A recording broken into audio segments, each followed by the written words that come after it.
somebody asked me, what were you trying to accomplish making this film?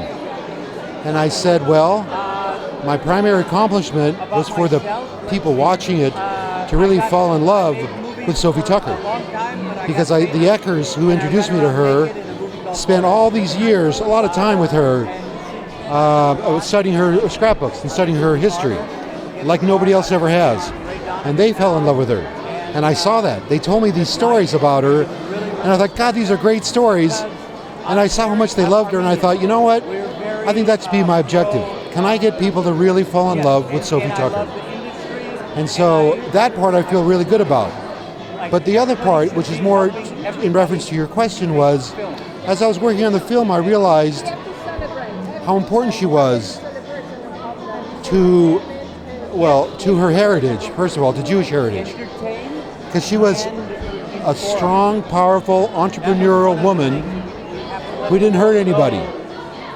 She was a real success. And she did it on her own, and she did it against a lot of obstacles, a lot of odds, with a good attitude and good values. She was a giant. She really was a giant.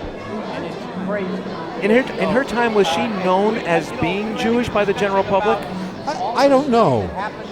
I never really thought of that until I was kind of told, and saw, and it was very much on the periphery of who she was. But in her day, show business was filled with Jews. The theater managers, the theater owners, there was all the talent, Jack Benny and all these people in show business, they were all Jewish. So it was like a family.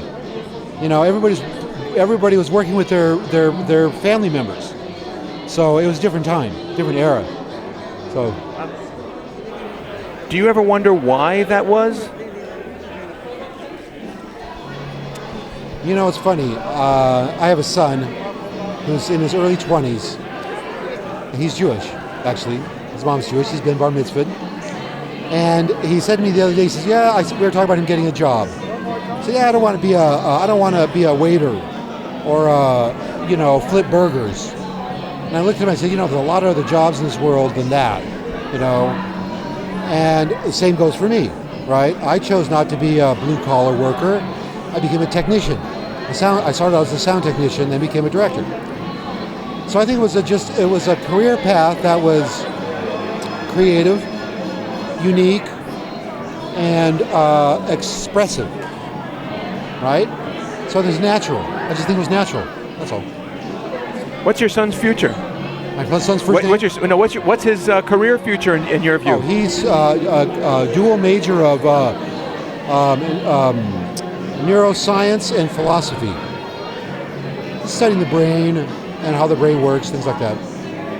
And ethics, neuroethics, medical ethics. Yeah. Since this picture, what other kinds of things are you working on lately?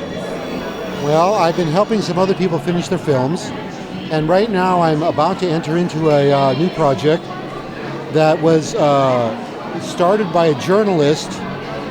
He was the only person at the Wounded Knee, the big 1973 confrontation with the FBI. He was the only person inside the Indians' camp to have a film camera. So there's all this footage and that nobody's ever seen of Wounded Knee. And being there impacted him so much that the next 40 years of his life as a journalist was kind of based upon what he learned at that experience. It's really quite interesting. That's what I'm doing next. Getting back to Sophie Tucker. What's that? Getting back to Sophie Tucker. What is it that most people don't know about her that you think would be one of the more interesting tidbits that your movie conveys? She was welcomed by presidents. She was that big at the time.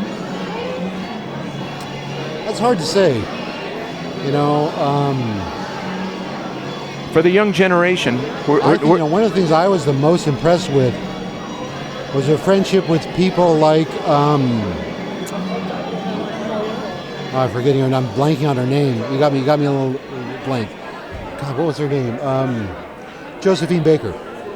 One of the things about that really impressed me with Sophie Tucker was that she stood up for people like Josephine Baker, who was threatened by racist animosity, and Sophie came in and stood up for her and said, if you go after her, you have to go after me.